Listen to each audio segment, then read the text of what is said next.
Trending ang tambalan ng dog show divas, Bows at McCoy dahil sa kanilang mga witty na improv sa social media. You brought up a very important cultural figure, Genevieve Gozum. First of all, saan kayo nakakita ng pangalan na ano siya? Isa ba siyang retired army general? Isa ba siyang entity from Marvel Cinematic Universe? But hindi, she chose to be Genevieve Gozum, who is the mogul of Philippine fashion. Siya magtago ng emotion. So basically plastic. Oo, isa po siyang biodegradable. De chos lang. Biodegradable. Oo, yun. Kailangan ko talaga ng creative outlet. And then I guess pag meron ka ng creative outlet, magiging hobby mo yun. Tapos pag natuwa ka, bigla mo ma-realize, Ay, yung May ano lang aircon yun. pala. Yung aircon lang yun. Paano nga ba nagka-trending sa social media gaya nila? At ano ang kanilang sikreto? na nga po. Nako, eto, napag-usapan naman na natin to, di ba? Sabihin na natin. We'll share also kay Miss Bernadette. Actually, magkaaway kami ngayon. Oo. Yeah. Paplastikan lang po kami. Hindi, joke! Ano ang kanilang hugot sa gitna ng kanilang pagpapatawa? It's something that is very serious. I find myself, na parang kaya pala medyo natutulala ako the last 48 hours pag hindi nag-work. Kasi parang, I think kailangang, it's a big thing.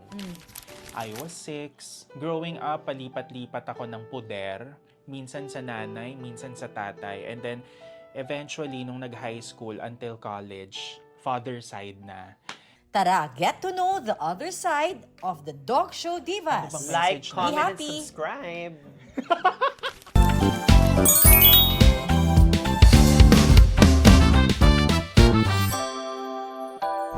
UV Express. Alam mo, sa UV Express, saan mo paboritong umupo? Sa harap, which is giving business class? 'Di ba? Sa gitna, which is giving premium economy? Correct. Or sa likod, which is giving cargo? Nagme-marry din dyan yung tinatawag nating colorum. Which is a street term for illegal. But the colostrum is not illegal. It is vital. It is vital for breastfeeding. And mental, because it gives you cerebral power. Pag in-offer ka ng pillow Oo. ng UV Express, Correct. Oh my God! Eto na ang tumitrending. At hindi lang trending. Here to stay, dog show divas, McCoy and Bows. Hello!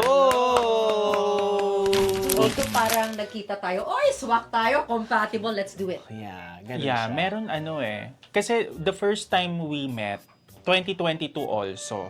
Oo. So, well, before kami mag-meet, nagkaka-interact na kami sa Instagram. And then, I think, nag-DM ako sa'yo Yeah. di ba? Nag-DM ako sa kanya. Sabi ko, nakakatawa yung videos mo, nakaka-relate. Kasi galing ako ng ad agency. So, gets ko yung mga jokes niya, yung mga banat niya sa Reels. Pero ikaw, kilala mo na ba siya? Oo naman, sobra. I mean, alam naman natin na si McCoy ay isang pandemic hero sa pagdating ng content. So, yun pa lang. Pero sinabi ko nga sa kanya, before pa yung pandemic era ng content niya, yung 2017, 2018, meron siyang ginawang Mean Girls na parody. As in, dinub lang niya. Hi, meron kaming survey sa mga bagong students. Sige, may mantikilya ba ang monay mo? Ano? Naala ko na pinanood ko yun, sobrang, sobrang ang talino, ang galing, nakakatawa. As in, grabe yung reaction ng katawan ko. It felt like a cosmic event. And then, now that we are business partners, creative collaborators, parang it makes sense na nung nakita ko yung work niya 7-8 years ago, sobrang naapektuhan ako because it was all leading to, this. It was calling you, sort of. I think definitely it was that. I mean, that's what I choose to believe in. That it was basically the universe saying na, hey, you should pay close attention to this homosexual. Yeah. Pay attention to the gay. Charing. Yun. Hindi naman parang, tingnan ko kung compatible kami nito. Hindi, walang ganun eh. Kasi nung nagkita na kami nun sa cafe, kasi magaling akong makaramdam eh, kung magja-drive or not. So, nung unang kita ko sa kanya, sabi ko, good energy, good vibration. And then, nag-US ako for one and a half month. Nagbakasyon ako kasi 2022, ang dami nangyari, ganyan. Correct. Ako din, kumbaga yung stress ko noong 2021, kumbaga, I need to revive, reinvent. Taray! Invent. Kotse pa rin, ganon, no? reinvent. Kasi sikat ka na nun, di ba? Hindi naman sikat, pero siguro, puro kasi ako trabaho noong 2021 eh. So sabi ko, I need a break. So nagbakasyon ako sa US. bago ako mag-US, minit ko siya. And then after ko mag-US, nag-meet ulit kami. And then doon na siya nagsabi na, Makoy, mag-enroll ka na sa improv. And then doon ako nag-enroll. 1 year. Ba't nakinig ka sa kanya? Ha? Ba't nakinig ka sa kanya? Kasi meron siyang nakikita na hindi ko napapansin sa sarili ko. So, parang para siyang visionary. Alam mo yung, may nakikita ka na hindi ko nare-realize. May third eye ako at meron pong multo sa likod niyo. Sabi niya, hi. Oo, sabi nga, hi. So, para siyang psychic. We're like psychics here. Sabi ko, sige, mag-enroll ako sa improv. So, si Aaron ng Spit, Sa mga sinasabi mo, ano ba naman ito? Wala akong maintindihan sa mga bibig mo. nirefer niya. Sabi niya, try, kausapin mo. And then yon naging student ako ng improv for 1 year. Level 1 to level 5. Pero bilang content creator, ito ba talaga yung pangarap niyo? Anong course niyo ulit? Anong management? Ako po ay business management. Ako, communication. Management? Paano ka naging content creator? I think dati pa lang naman ginusto ko ng maging popstar. And I've always wanted to be an entertainer, go on stage, perform. Bata pa lang? Bata pa lang. Pero syempre, for practical reasons, kinailangan nating mag-business management para hindi magalit ang mga magulang natin. Pero matigas pa rin ang ulo ko. So, nag-theater nung college, nag-enroll sa improv class, nagsa-stand up the last 7-8 years. So, parang kailangan ko talaga ng creative outlet. And then I guess pag meron ka ng creative outlet, magiging hobby mo yon. Tapos, pag natuwa ka, bigla mo ma-realize, Yung May lang aircon yun. pala. Yung aircon lang yun. Oo. Yan. O, tapos? tapos bigla mong ma-realize na, actually, you know what, baka pwede ko na itong gawing semi-professionally, and then now, full-time na siya. So, 10 years ako nag-advertising, and then, now, freelance, doing it for 5 years. This was always part of, I guess, tipong, ginagawa ko pa rin naman yung initially inisip ko. Iba lang yung avenue, Initially, distribution. inisip mo na. Na, like, feeling ko, I feel like, parang kaya ko naman mag-entertain ng mga tao. Kaya ko naman magpatawa, I think. I'm not saying I'm the funniest, pero kahit papaano, parang kaya naman. At yung latest na nadagdag natin, ang baklang mahilig mag-Spartan race. Oh, ayan. Ayan. Sige, pagtawanan nyo sila pag binugbog kayo ng mga yun, no? Alam mo, I like social media in that sense kasi it gives everyone an opportunity. Yes. Yes. But you wanted mainstream. Yes, that's my dream. We still do, actually. Both of us Oo. still do. Isip, gusto niyo ba talaga? Sige, go ahead. Wow, okay. I think, tinatanong rin sa akin yan. I did an interview recently, parang gusto ko daw bang tumawid sa showbiz. Sabi ko, sobrang pagod ko, baka tumawid muna ako sa kabilang buhay. Oo. Hindi, no, but I think yun pa rin naman yung goal. Pero, at least dito, we get to call most of the shots. As in, like, ano oras kami gigising. Medyo importante sa mga trentahin, di ba? Kailangan makatulog muna kami ng matagal. Mga 5 hours, 6 hours. Ganyan. Wow, haba Ay, mahaba ba 1 yun? hour na lang. Why, Oo, guy? dapat. Mahaba pala yun. Oo. Kidding. But anyway, you wanted to be in mainstream or you also, but ikaw, communications talaga tinake mo eh. Ako talaga gusto ko ever since. Pangarap ko maging news anchor. Sino ang idol mo growing up? Growing up, well, ang nakikita ko nun, syempre, both stations naman Pero, Don't be scared. It's Okay, okay. Ako muna Sige. sasagot, kayo po yung idolo ko nung bata ako. Di ba? di ba? Oh! Ay, very totoo. Oo. Ako, kasi nung college ako nun ANC, si Pia Ontiveros. Wow. Oo. Actually, mukha kang Ontiveros. I'm not kidding. Para kang Talaga ba? Ontiveros. Hindi kita binobola. Mukha Nakita ba ko ako yung picture mo. Ontiveros? Mukha kang Ontiveros. Kamukha ko. Oh my God. Baka Baka na newscaster post dyan. yan. Pia Ontiveros. Pwede. Tapos, And she is fierce. di ba, fierce, Fierce talaga. ganyan. Tapos, yung modulated yung voice niya, ganyan. Finesse. Sample nga dyan, dear. According to the reports from the Department of Health, may mga ganun pag ANC kasi. Pag TV Patrol, iba kasi syempre masa di ba? Pag napapanood kita sa TV Patrol. So, yun ang gusto ko, maging TV reporter, news anchor eventually. Pero syempre, due to practical reasons, bagsak ako sa Spanish nung 4th year. So, hindi ako on-time graduate and I need to get a job already. So, nag-apply ako as editorial assistant sa isang publishing. Mm. Manila Bulletin. Mm. And then eventually, yung thought of becoming a TV reporter, Mm. nawala na. Hanggang sa napunta na ako ng PR, and then nag-advertising. Yun na. So parang iniwan ko na yung ano. Pero, syempre, the power of social media kasi, Miss B, dun ka matutuwa kasi pwede kang gumawa ng ibang reality eh. That's true. Parang, uy, may TikTok na, green screen. O kunwari, nagre-report ako ng balita sa EDSA Orense. Magandis na gabu sa inyay lahat, Akembas Chi si Chika Ontiveros, mga balitas hey na majinit-jinit Jackson pa, pakatutukan hey. O go ahead. So, yun yung power ng social media. Parang you can create reality of yourself. Na kahit hindi ako naging news anchor, pwede ako mag-news anchor sa Reels. Oo. Ayun. So ngayon na nangyari to, hindi ka journalist, hindi ka news anchor. How do you feel? Anong tawag? They call it influencers. Mm-mm. Content creators. How would you call yourself? Or want to call yourself?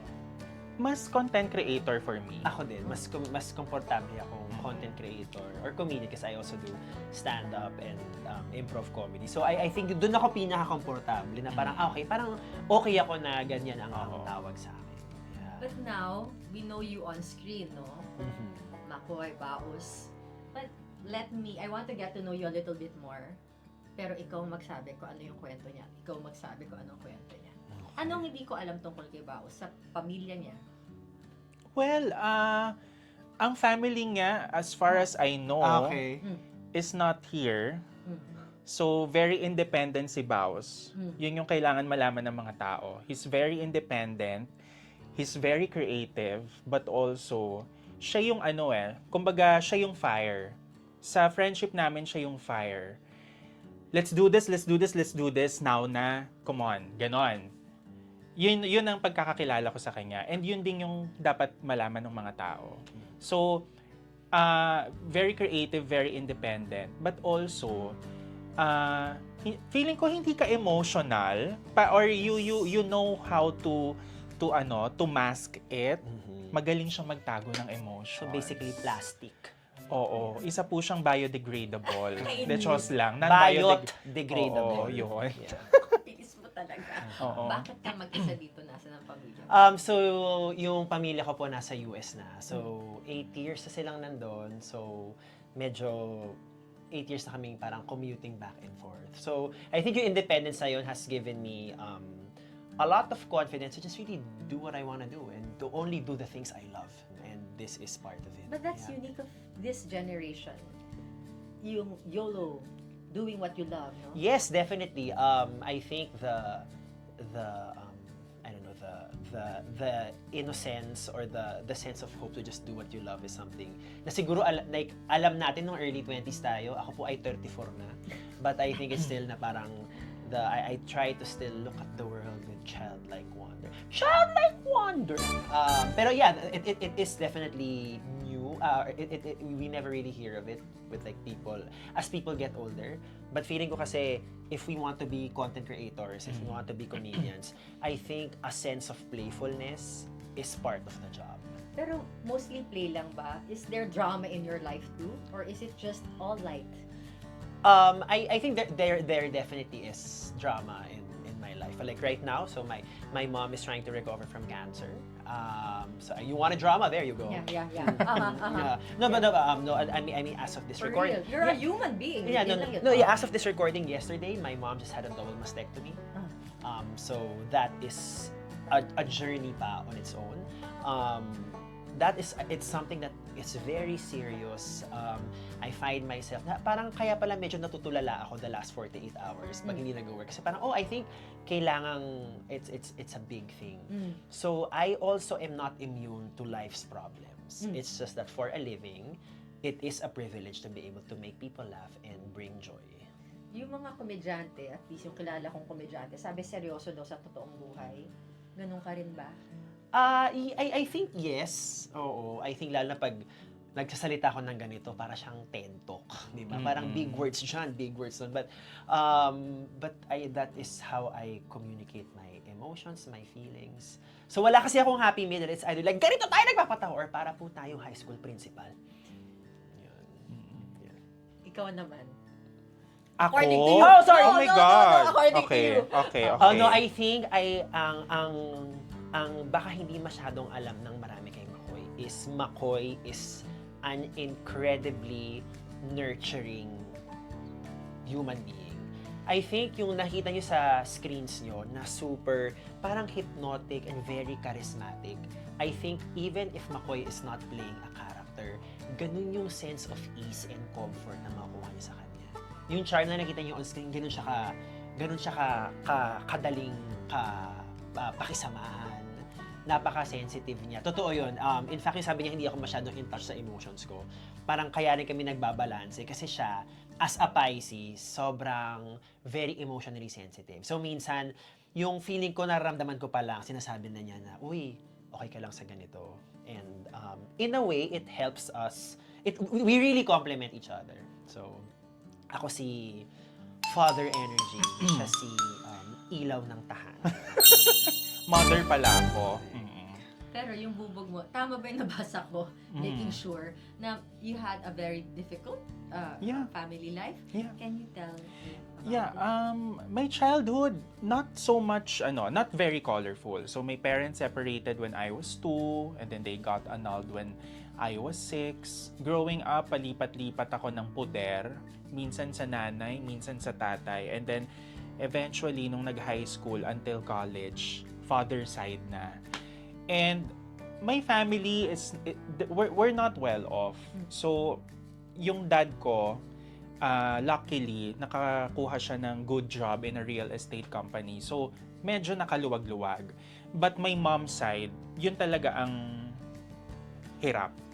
Until now, I am supporting my mother's side. I have 2 siblings there. I support their study, especially the bunso sa mother's side.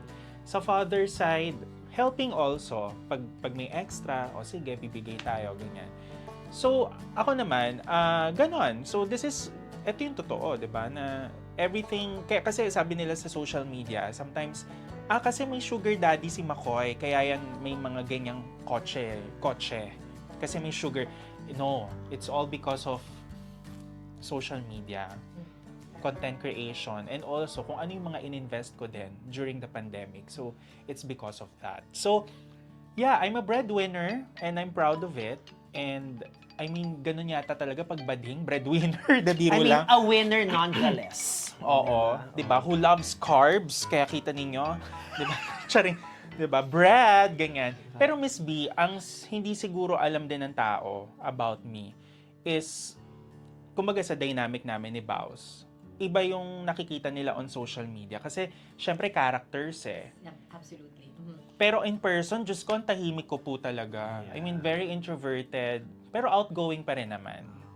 Pareho kaming introverts actually. It's just that, I guess professionally, meron na kami ng muscle to turn it on. Pero, O yung pag nag-snap ka, okay, this is it, work na. titable tayo sa kliyente. Oo. Creative, you can turn it on.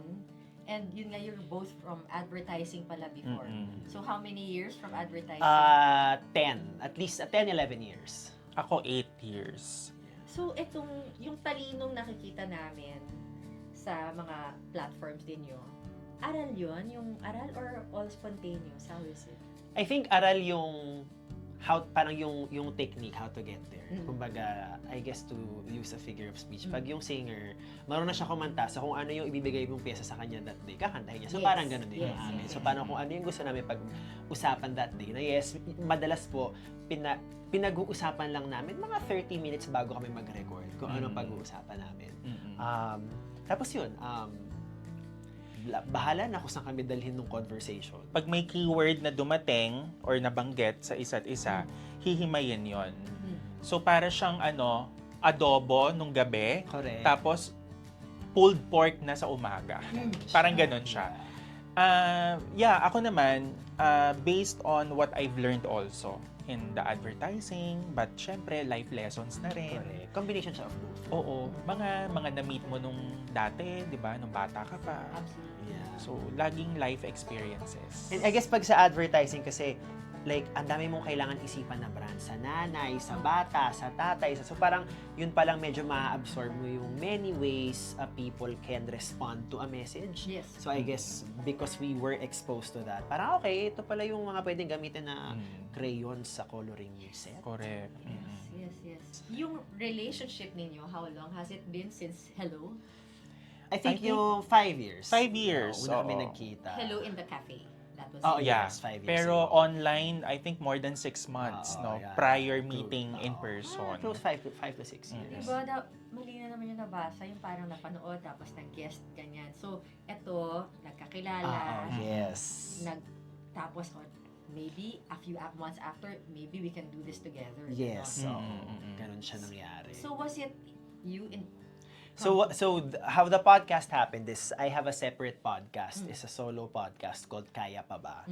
Yun yung parang medyo Oprah, seryoso type ko na podcast. So, si Mako yung very first guest ko doon noong 2024. Tapos, for its 1-year anniversary, binalik ko siya.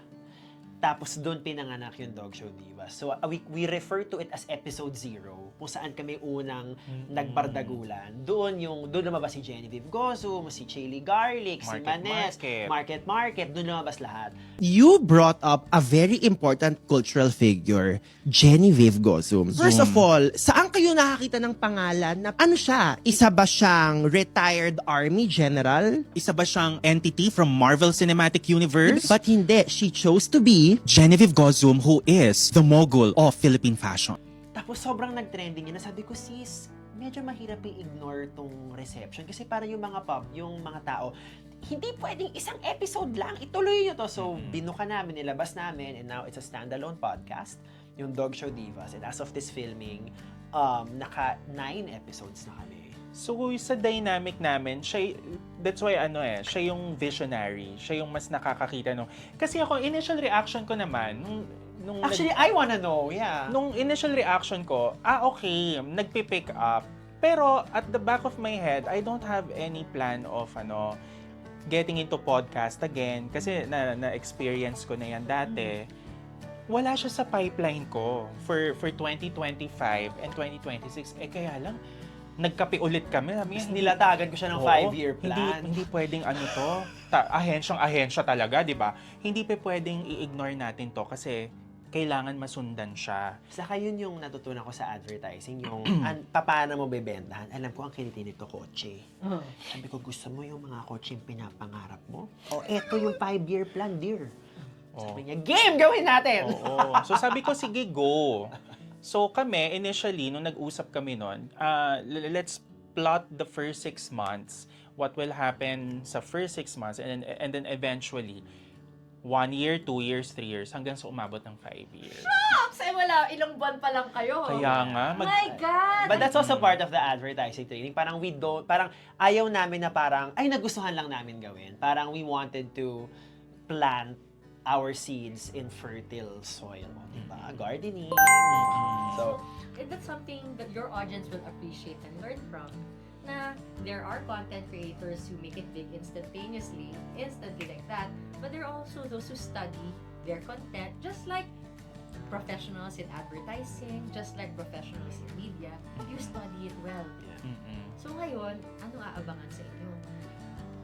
anong hindi nyo aabangan? Kasi mas madali atang sagutin yun dahil right now, lahat ata gusto namin gawin eh. No, but I think si Dog Show Divas, we're just starting as a podcast now, pero nagpapahint na kami na there will be live shows. Because I mean, we do improv comedy shows together. So naturally, there will be a live show.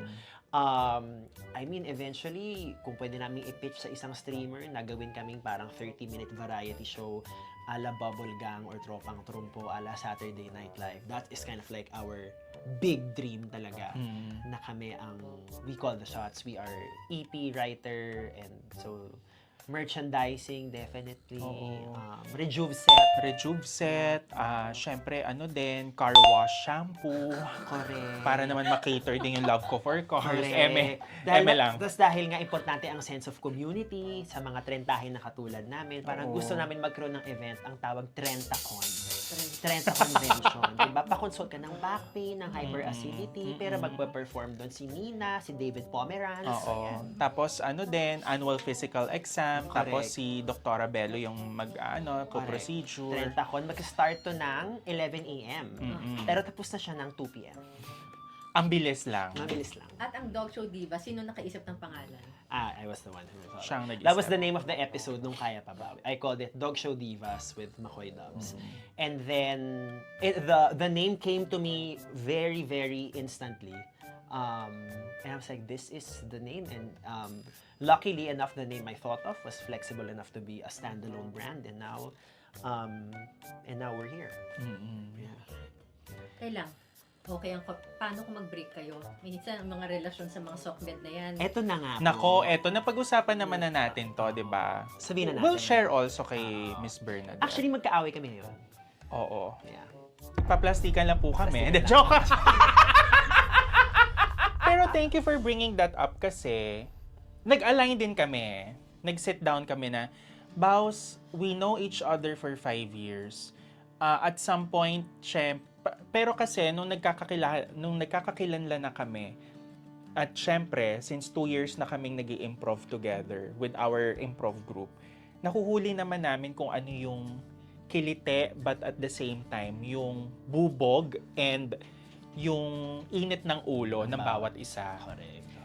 So, gets ko kung ano yung, okay, ano na si Baus. Hindi, galit na to, or let's say, agit na to. Siya rin, alam niya rin kung Correct. kailan yung agit ko. Yeah. So, yeah. And I think, lagi nagsasabi, please wag kayong mag-away, wag kayong maghiwalay. I mean, yun naman ang goal namin.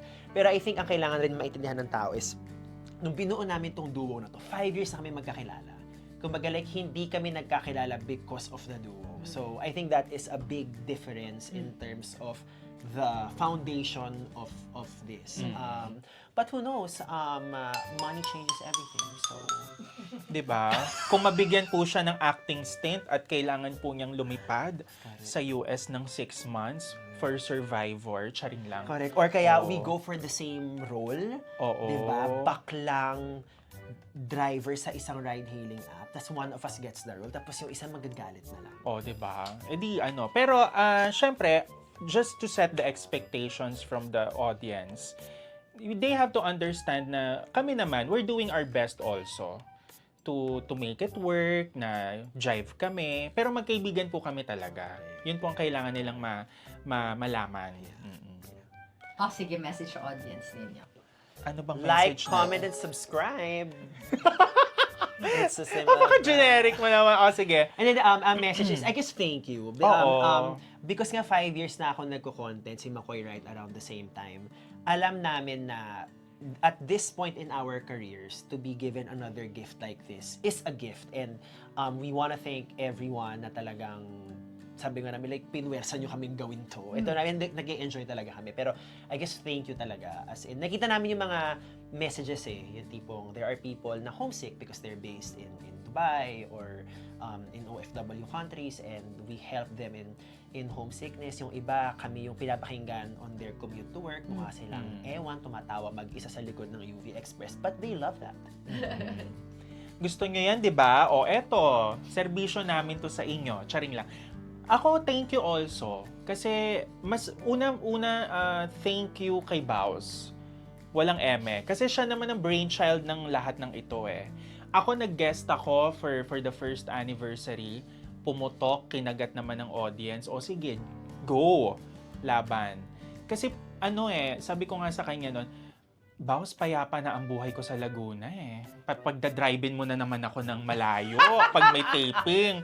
Pero ang ko lang is, thank you kay Baus and thank you also sa audience na tinanggap kami. Kasi yun Sila naman din ang pag may audience ka na solid na, yun, talagang magsistay. So, thank you. And thank you to you also, Miss Bernadette, for Correct, dahil correct. nandito ka, di ba? Correct. And what impact do you want the Dog Show Divas to have sa public? To me, it's very simple. As long as we get you through whatever task it is you want to get through that day, okay na kami. Mm. Kung merong deadline na kailangan itawid, na kailangan mong mag-dig deep, okay na kami dun. Oo. Ito ang sabi ko nga nun, ang goal naman namin walang maging goal. Kasi kaya nga siya Dog Show Divas. Wala siyang outline, wala siyang script. Pero kumbaga gusto niyo lang tumawa, huhugas kayo ng pinggan, naglalaba kayo, gusto niyo lang matawa, edi makinig lang kayo sa amin. Ganun. Ayaw nyo, okay lang naman. Oo, diba? May Bernadette Sembrano naman. And that's the other side of the Dog Show Divas. Be happy!